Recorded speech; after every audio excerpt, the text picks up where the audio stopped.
Tonight we begin a gentle reading from Charles Dickens' Early Letters, 1830, 3 to 1856, for Boring Bedtime History.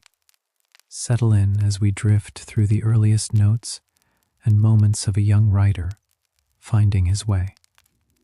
If you enjoy this, please like and subscribe. It helps us immensely and allows us to continue sharing peaceful bedtime history. In these first years, Dickens was a bachelor living in Furnival's Inn. By day he worked as a parliamentary reporter for the Morning Chronicle, and in quieter hours he crafted lively pieces that became sketches by Boz, first appearing in the monthly magazine and later in the Evening Chronicle. During this time he became engaged to Catherine Hogarth, whom he married on the 2nd of April, 1836. They remained in Furnival's Inn for more than a year after the wedding, and spent summer months in a lodging at Chalk near Gravesend, a countryside he loved from childhood through the end of his life. Let us open with an undated note to Henry Austen, likely from 1833 or 1834, when Dickens had only just set out on his reporting journeys for the paper. It is late on a Wednesday night at Furnival's Inn, and he writes with quick energy that he has been ordered away on a journey of uncertain length. He may return by Sunday, he says, and then head out again the next day. If that should happen, he promises to write before he is off once more. He adds a playful detail. He will travel alone in a small gig, driving himself, as the Hampstead Chaise proprietors would cheerfully announce. He is bound for Essex and Suffolk, and with a wry, anxious humor he imagines he might be spilled before the first turnpike, or perhaps meet some calamity before he reaches Chelmsford, his first stage.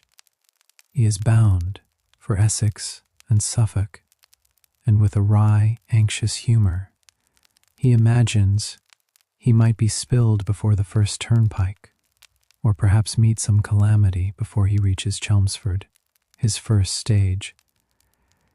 It is the voice of a young man on the edge of adventure, amused by his own nerves and eager to be on the road. We move now to 1835, when Charles is writing to his future wife, Catherine, then Miss Hogarth. It is a Wednesday evening at Furnival's Inn, and he confides that though the house is up, he must stay at home. The publishers have been that morning, and his story cannot be delayed another day. There are more important matters than mere payment at stake, he tells her. So he will practice self-denial and set to work. Then comes news that will change his life. Chapman and Hall have offered him £14 a month to write and edit a new monthly publication by himself, each number to include 4 woodcuts. He must prepare his estimate and give a decisive answer on Friday morning. The work will be no joke, he admits, but the pay is too tempting to resist. This is the beginning that will lead to the Pickwick Papers, whose first number will appear in March of the following year. A few days later, on a quiet Sunday evening, he writes again with the thrill of progress. He has Mr. Pickwick and his friends on the Rochester coach, and all is going on swimmingly. In their company travels a figure quite unlike any he has yet described, a character he feels certain will make a decided hit. He wishes to carry his travelers from the ball to the inn before he goes to bed, and he expects that will keep him at his desk until 1 or 2 in the morning at the earliest. The publishers, he notes, will arrive in the morning, so there is no choice but to keep working to the end of the night.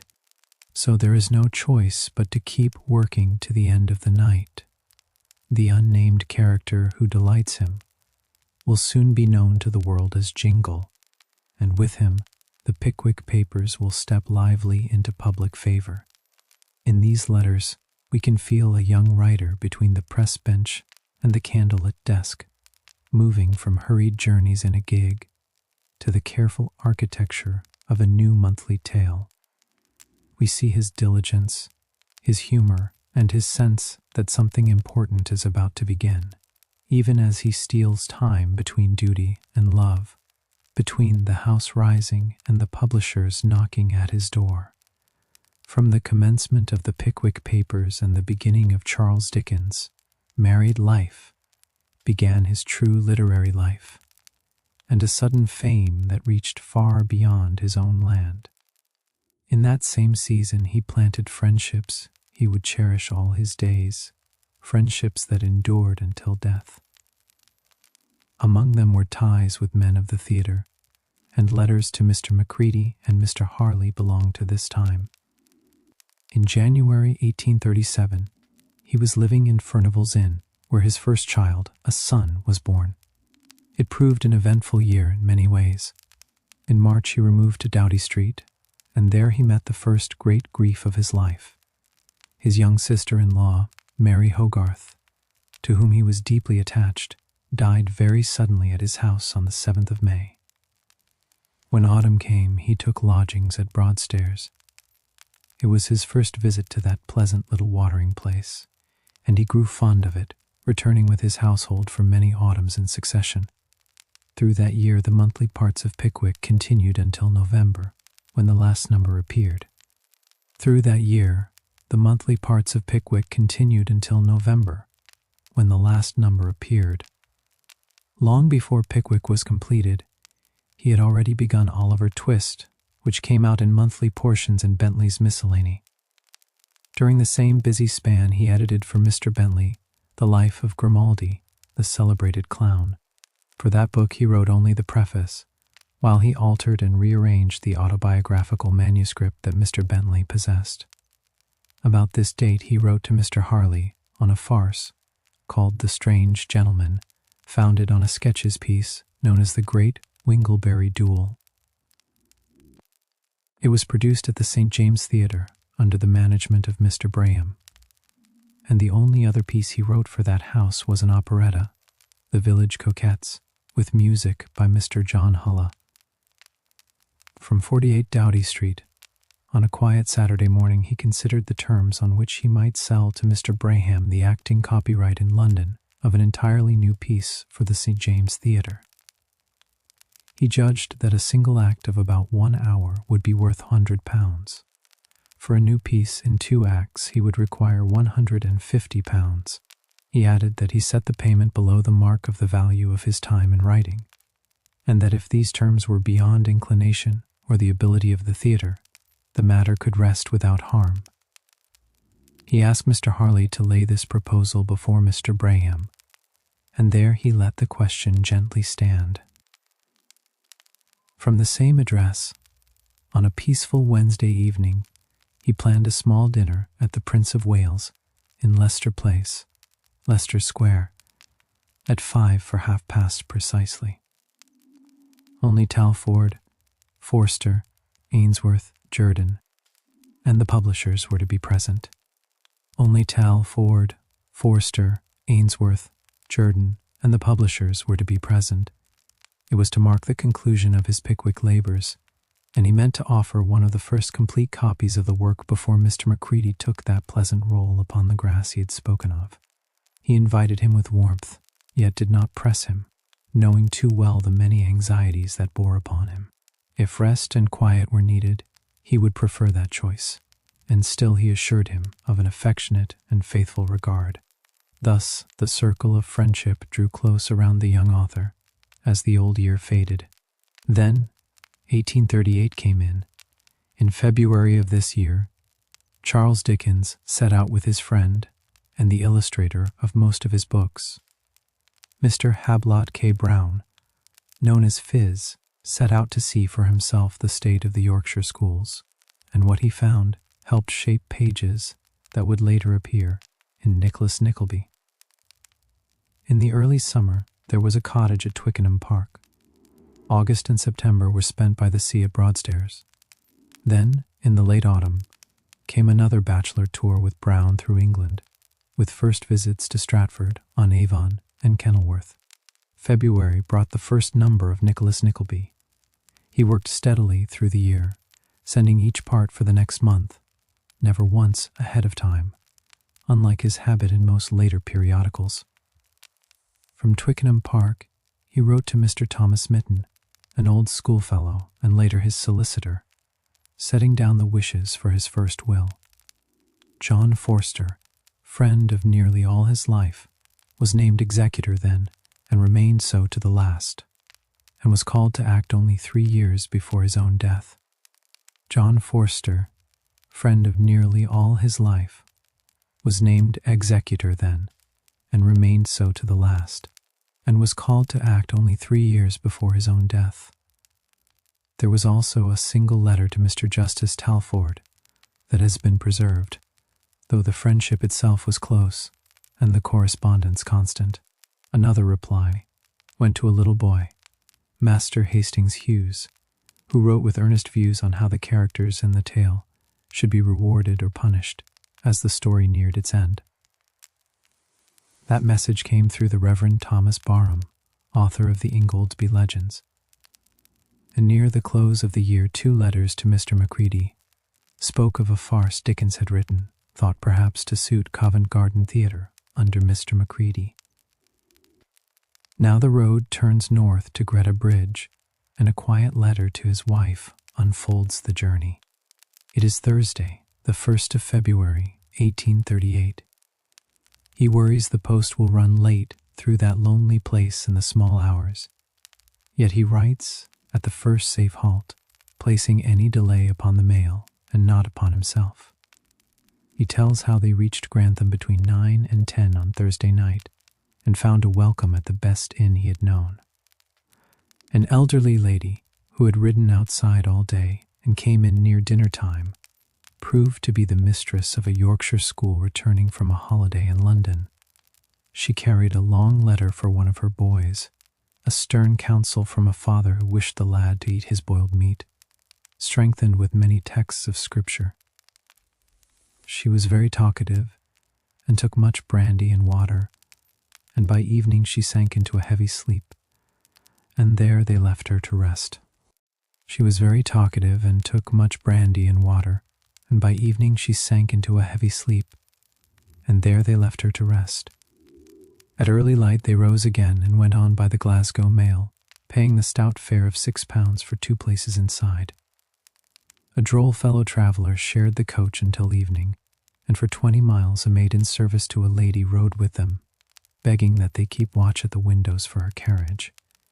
She spoke often of its coming, yet in the end no carriage arrived, though a very dirty girl did. Farther north the mire grew deep. About 8 o'clock the snow began to fall heavily, and across the wild heaths there was no trace of a road. Still the mail kept its course, and at 11 they reached a bare spot where a lone house stood upon a dreary moor. The guard told them this was Greta Bridge. A chill anxiety fell on him, for the cold was bitter and the house showed no sign of life. Then, to their great relief, they found a quiet room within, curtains drawn, and a bright fire blazing, a small island of warmth on the winter moor, and there the long day yielded at last to comfort and calm. In half an hour they gave us a smoking supper and a bottle of mulled port, in which we drank your health, and then we retired to a couple of capital bedrooms. In each there was a rousing fire halfway up the chimney, bright and cheerful. We woke to breakfast with toast and cakes, a Yorkshire pie, a piece of beef about the size and much the shape of my portmanteau, and plenty of tea and coffee, with ham and eggs besides. Strengthened and content, we are now going to look about us. Strengthened and content, we are now going to look about us. Having finished our discoveries, we start in a post-chaise for Barnard Castle, only 4 miles off, where I will deliver the letter given me by Mitton's friend. All the schools are round about that place, and a dozen old abbeys besides, which we shall visit by some means or other tomorrow. With fair roads we shall reach York on Saturday, I hope, and with the blessing of heaven I trust to be at home on Wednesday morning. The thought of it makes the miles seem shorter. Pray call on Mrs. Bentley and thank her for the letter, and tell her when I expect to be in York. 1,000 loves and kisses to the darling boy, whom I see in my mind's eye crawling about the floor of this Yorkshire inn. Bless his heart, I would give 2 sovereigns for a kiss. Remember me to Frederick, too, who I hope is attentive to you. Is it not extraordinary that the same dreams which have visited me since poor Mary died follow me everywhere? After all the change of scene and all the fatigue, I have dreamt of her ever since I left home, and no doubt shall till I return. I should be sorry to lose such visions, for they are very happy ones, if it be only the seeing her in one's sleep. I would fain believe sometimes that her spirit may have some influence over them, though their perpetual repetition is indeed extraordinary. Love to all friends. Ever, my dear Kate, your affectionate husband. And now, turning the page, a practical word for dear Tom from Twickenham Park on a quiet Tuesday night. I sat down this morning and set on paper my testamentary meaning. Whether it is sufficiently legal or not is another question, but I hope it is. Whether it is sufficiently legal or not is another question, but I hope it is. The rough draft of the clauses I enclose will be preceded by as much of the fair copy as I send you, and followed by the usual clause about the receipts of the trustees being a sufficient discharge. I also wish to provide that if all our children should die before 21, and Kate married again, half the surplus should go to her, and half to my surviving brothers and sisters, share and share alike. This will be all, except a few lines I wish to add, which there will be no occasion to consult you about, as they will merely bear reference to a few tokens of remembrance and 1 or 2 slight funeral directions. And so pray God that you may be Grey and Forster bald, long before you are called upon to act as my executors. I suppose I shall see you at the water party on Thursday. We will then make an appointment for Saturday morning, and if you think my clauses will do, I will complete my copy, seal it up, and leave it in your hands. There are some other papers which you ought to have. We must get a box, ever yours, on a calm Sunday in July at Twickenham Park. A note for my dear Talford. I cannot tell you how much pleasure I have derived from the receipt of your letter. I have heard little of you, and seen less for so long a time, that your handwriting came like the renewal of some old friendship, and gladdened my eyes like the face of an old friend. If I hear from Lady Holland before you return, I shall, as in duty bound, present myself at her bidding, though I hope I may not be summoned until I can visit her with you, as I would much rather avail myself of your personal introduction. If I hear from Lady Holland before you return, I shall, as in duty bound, present myself at her bidding, though I hope I may not be summoned until I can visit her with you, as I would much rather avail myself of your personal introduction. Whatever her ladyship may do, I shall respond to, and in any case be only too happy to accept what cannot fail to be a very pleasant introduction. Your kind invitation, and the reminder of a certain subject from one of our pleasant rides, has thrown a gentle gloom over the brightness of Twickenham, for here I am chained to work. It is indispensably necessary that Oliver Twist should be published in 3 volumes in September next. I have only just begun the last one, and with the constant drawback of my monthly work, I am sadly harassed to get it finished in time, especially as I have several very important scenes yet to write. Nothing would give me so much pleasure as to be with you for a week or so. I console myself with the hope that when you see Oliver, you will like the close of the book and approve my self-denial in staying here to write it. I should like to know your address in Scotland when you leave town, so that I may send you the earliest copy if it be ready in the vacation, which I pray it may. Meanwhile, though my body is on the banks of the Thames, half my heart is going the Oxford circuit.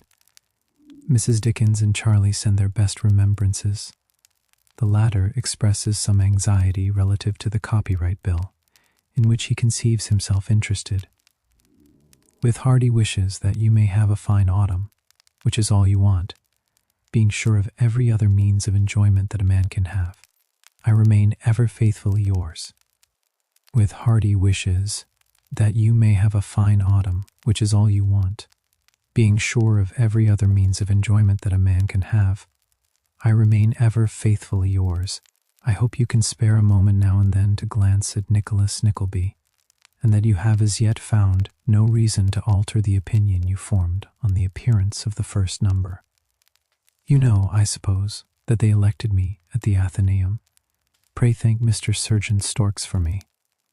And now, from a quiet inn on the road, let me unfold homely news of travel and small adventures. I received your welcome letter on arriving here last night, and I am rejoiced to hear that the dear children are so much better. I hope that in your next, or your next but one, I shall learn that they are quite well. 1,000 kisses to them. I wish I could convey them myself. We found a roaring fire, an elegant dinner, a snug room, and capital beds all ready for us at Leamington, after a very agreeable but very cold ride.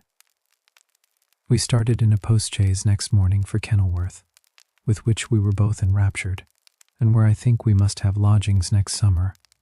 Please God that we are in good health and all goes well. You cannot conceive how delightful it is.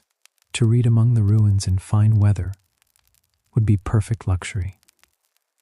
From there we went on to Warwick Castle, an ancient building newly restored, with no very great attraction beyond a fine view and some beautiful pictures. Thence to Stratford upon Avon, where we sat in the room where Shakespeare was born, left our autographs, and read those of other people. We remained at Stratford all night, and to our dismay found that Father's plan of proceeding by Bridgenorth was impracticable, as there were no coaches. So we were compelled to come on by way of Birmingham and Wolverhampton.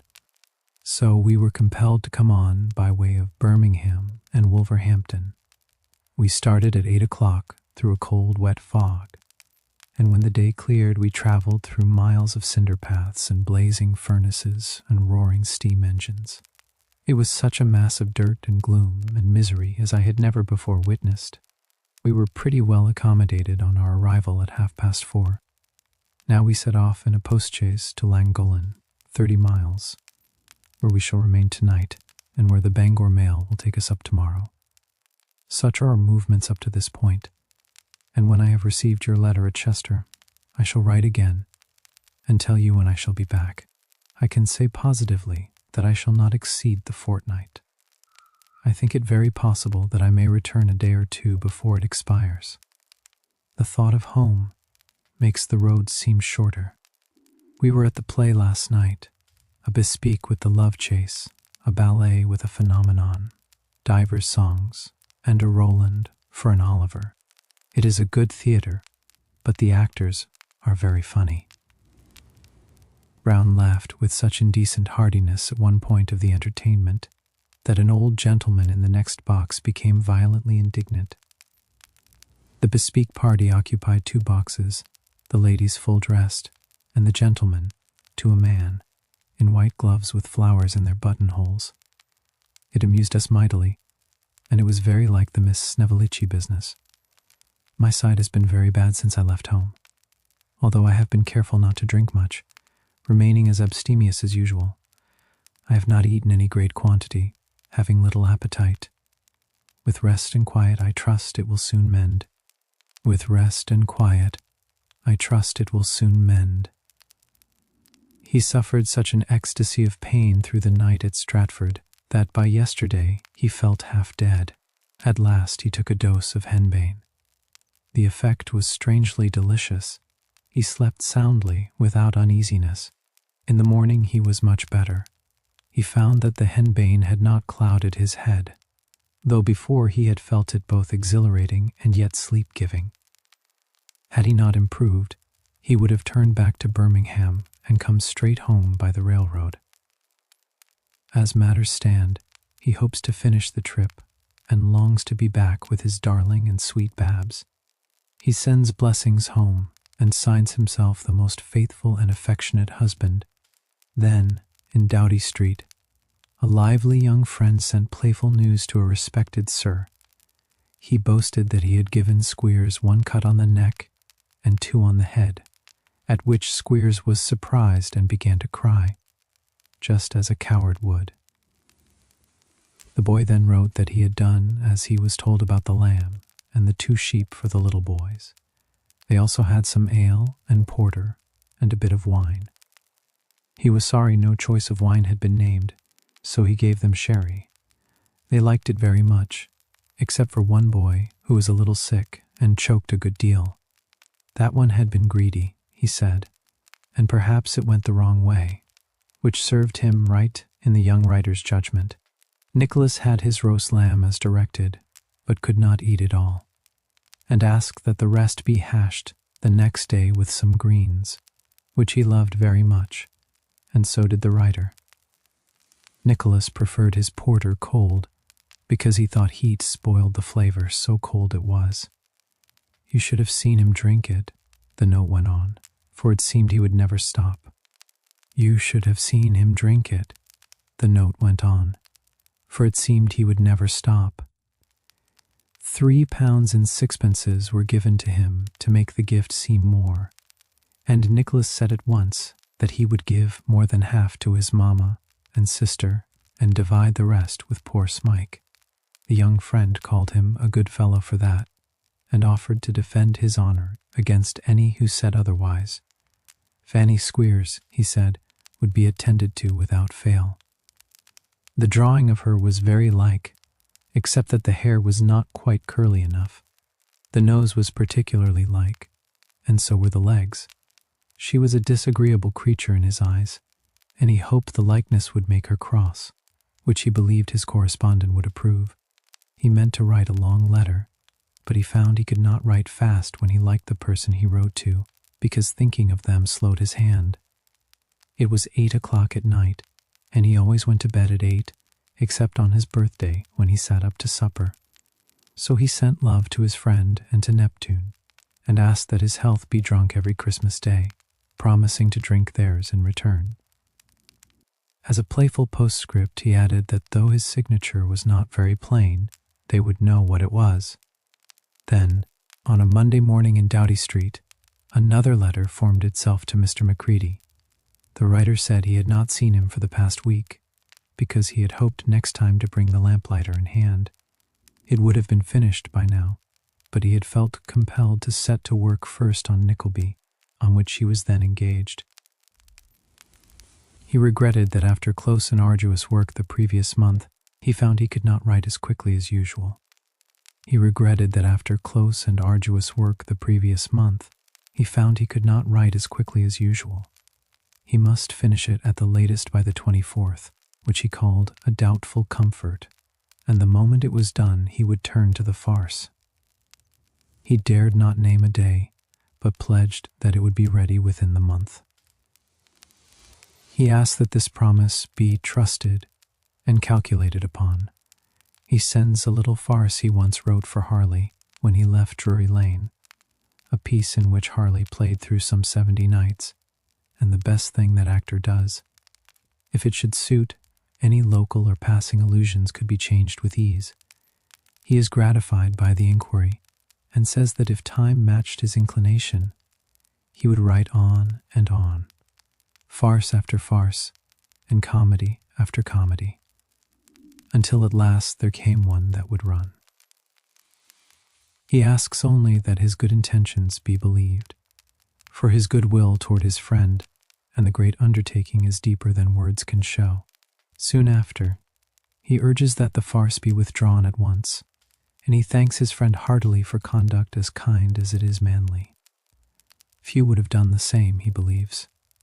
His only disappointment lies in not having been of service. If another chance should come, his ardor will be increased, not damped by this trial, and he remains faithfully attached. The year turns, and he still dwells in Doughty Street, though before its close he will remove to Devonshire Terrace near Regent's Park. For summer he hires a cottage at Petersham, and in the autumn he takes quiet lodgings at Broadstairs. A cottage at Alphington near Exeter is secured for his parents, and through these months he labors steadily at Nicholas Nickleby. Now begins his friendly correspondence with George Cattermole. Now begins his friendly correspondence with George Cattermole. The first letter follows upon Cattermole's marriage to Miss Elderton, a distant connection of his own, which explains the playful cousin in many later notes. The newly married pair are near Petersham for their honeymoon, asking to borrow a few books, and he gladly lends the volumes. To ease their wanderings, he even sends his pony carriage and groom. In the same season, he answers Macready, who has announced retirement from the management of Covent Garden Theatre. The portrait, by Daniel Maclise, mentioned to Harley, is the well-known likeness that faces Nicholas Nickleby. Writing on a quiet Sunday, he orders 3 dozen of the extraordinary champagne, and gives thanks for being remembered. Yet he confesses sorrow at this abdication, sorrow for himself, and for the thousands who may now whistle for a theatre such as his friend gave them, fearing that delight has passed away for a long and dreary time. With a gentle touch of sadness turned playful, he recalls a Portsmouth critic of Mr. Crummell's company, who declared the drama perfectly gone.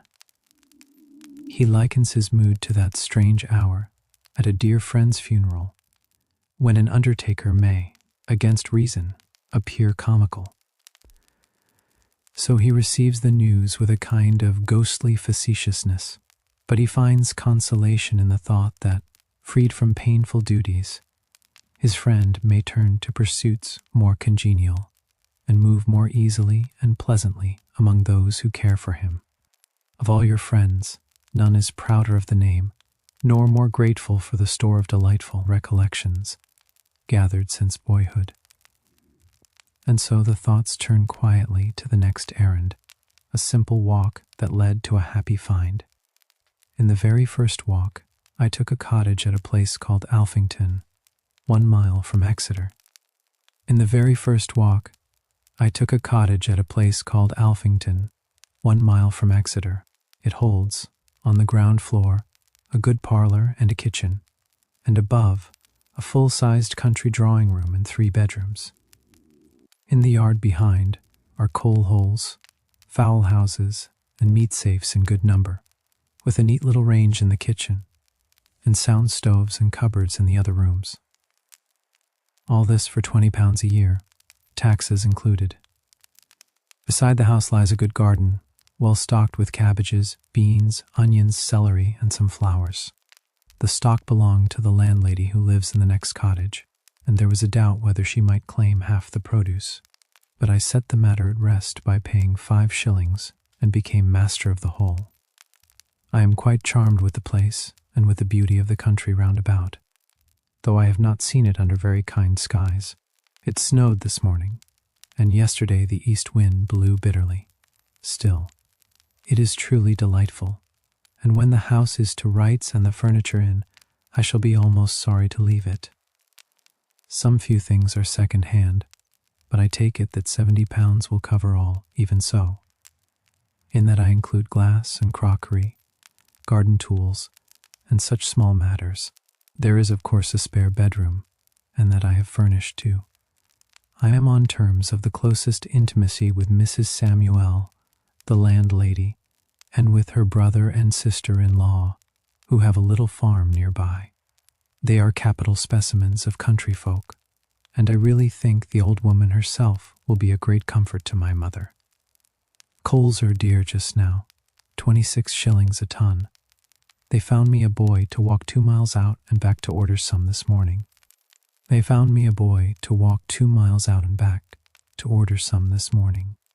I debated whether to give him 18 pence or 2 shillings, when his fee was coolly named as 2 pence. The house stands on the high road to Plymouth, and though set in the very heart of Devonshire, there is as much long stage and posting life as you would find in Piccadilly. The situation is charming, with meadows in front and an orchard running along the garden hedge.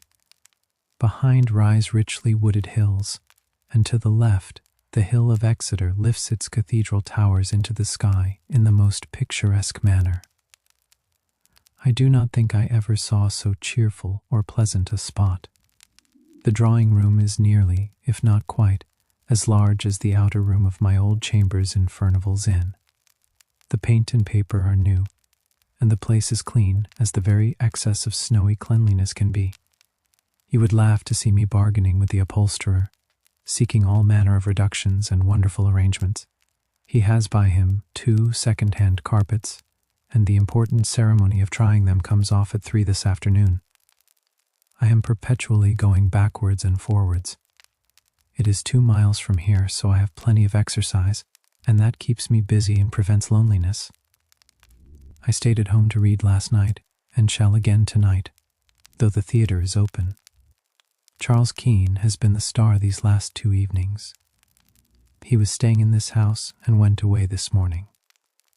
I have his sitting room now, smaller and more comfortable than the one I had before.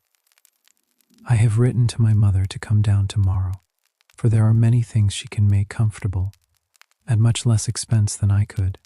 By this plan, I hope to return on Monday and be in town at 8:30. By this plan, I hope to return on Monday and be in town at 8:30.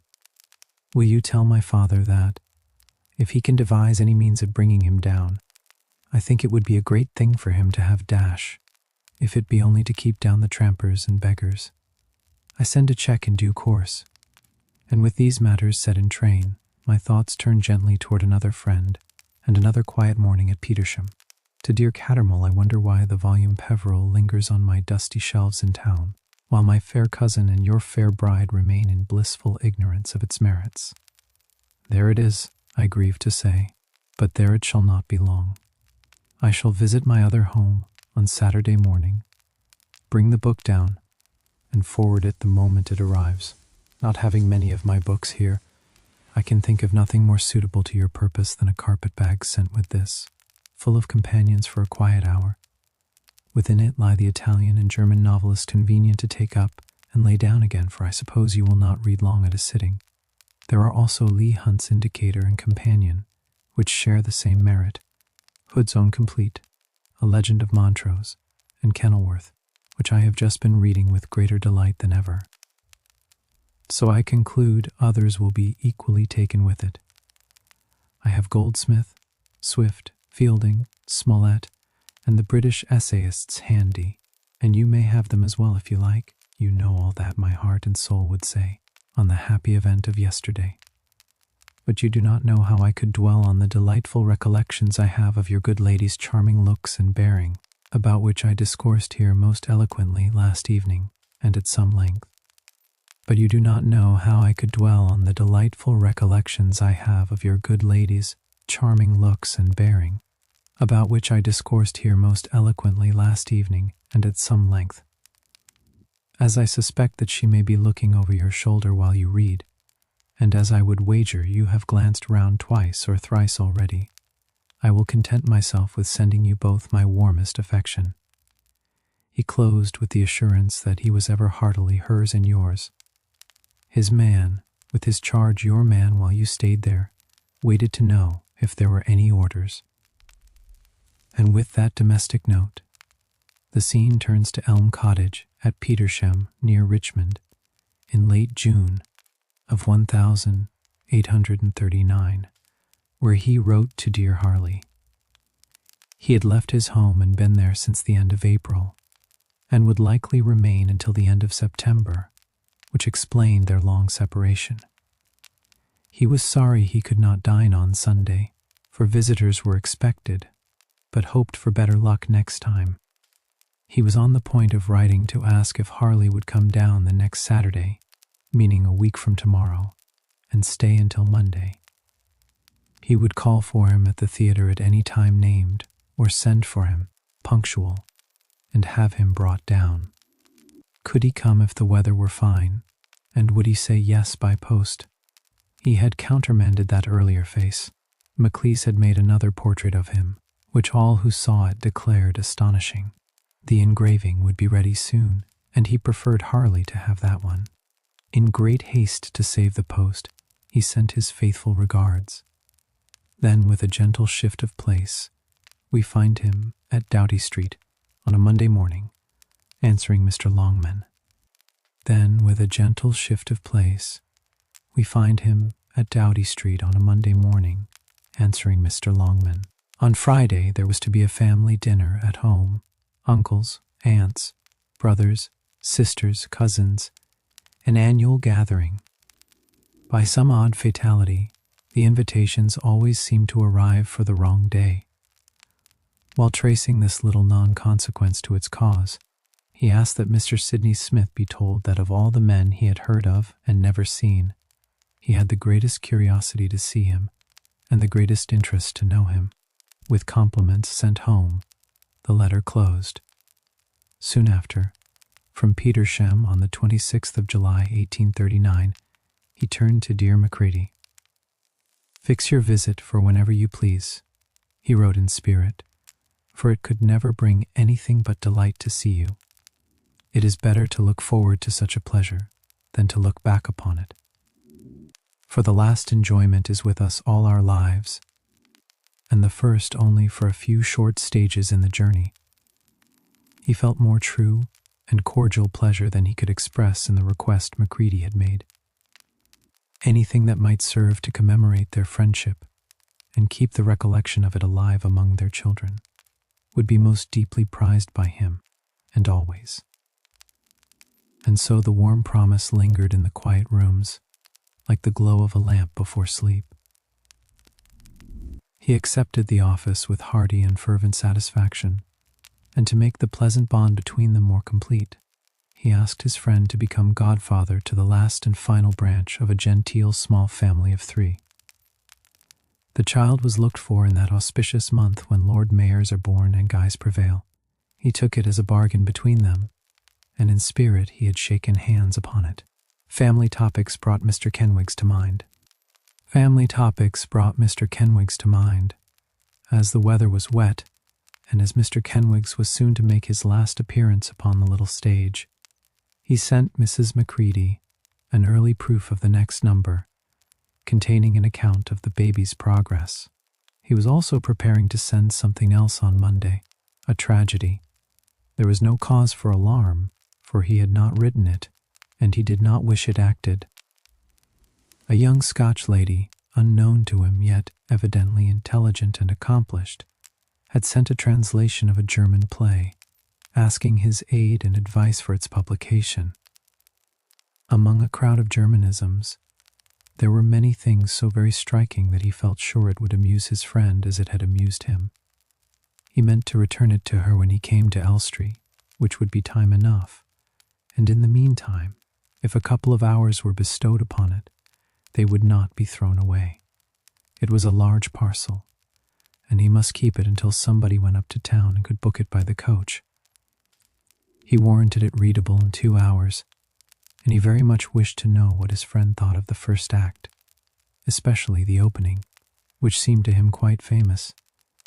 The metre was very odd and rough, yet now and then there was a wildness in it that helped the whole very much, and altogether it had left a something on his mind that he could not shake off. Mrs. Dickens joined him in kindest regards to his friend, to Mrs. Macready, and to Miss Macready. He remained faithfully and truly theirs. A dreadful thought came to him that this was a quadruple letter, and that Elstree might not be within the 2-penny post. He prayed that his fears were unfounded. Soon after, with an anxious request that would not bear delay, he sent another letter, short in matter but earnest in feeling. He asked leave to prefix to the last number of Nickleby, and to the book itself, a duplicate of the leaf he now forwarded. He believed that there would be no leaf in the volume that would give him, in times to come, true pleasure and gratification than that on which he had written his friend's name, foremost among those of the friends he loved and honored. He believed there would be no single line conveying a more honest truth or a more sincere feeling than that which described the dedication as a slight token of admiration and regard. By that frail record, he wished to tell the world that he was a friend of his, and that he was interested beyond the common measure in his proceedings at that interesting time, when noble truths were shown in noble forms. Through that labor he had gained new interests and associations that would long remain. He wrote hastily, or he had been hard at work and had only just finished that day, and his head still spun, but his friend would know what he meant. The enclosed proof of the dedication read that the following pages are inscribed to W.C. Macready, Esquire, as a slight token of admiration and regard by his friend the author. By late October, the book had arrived at last. The whole book and nothing but the book, save for the binding, which was no small item. The red represented his blushes at its gorgeous dress, the gilding all those bright professions he would not make to his friend, and the book itself was his whole heart for 20 months, which should be his friend's for so short a term, as his friend had it always. With best regards to Mrs. and Miss Macready, he remained a faithful friend. With best regards to Mrs. and Miss Macready, he remained a faithful friend. And so, as November drew on and the evenings grew quieter in Doughty Street, another note was prepared, and the story moved gently forward. Charles arranged to send Macready an engraving from Tom Landseer, the gentle brother loved by all for his sweet nature, despite a heavy infirmity.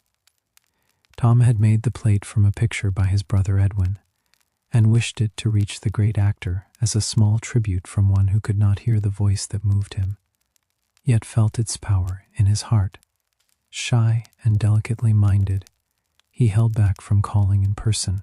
Charles asked that a message of thanks might include an invitation, so that he could bring the modest artist to call and gladden him. He added a homely note. "Come and see our new house when it is set to rights. By Christmas Day we hope to be your neighbors." Kate was well and made fine progress, and with Charles sent affectionate remembrances to Mrs. Macready and to all the household. The year was 1840. As the months turned, Charles was at Broadstairs with his family through the autumn, gathering strength by the sea.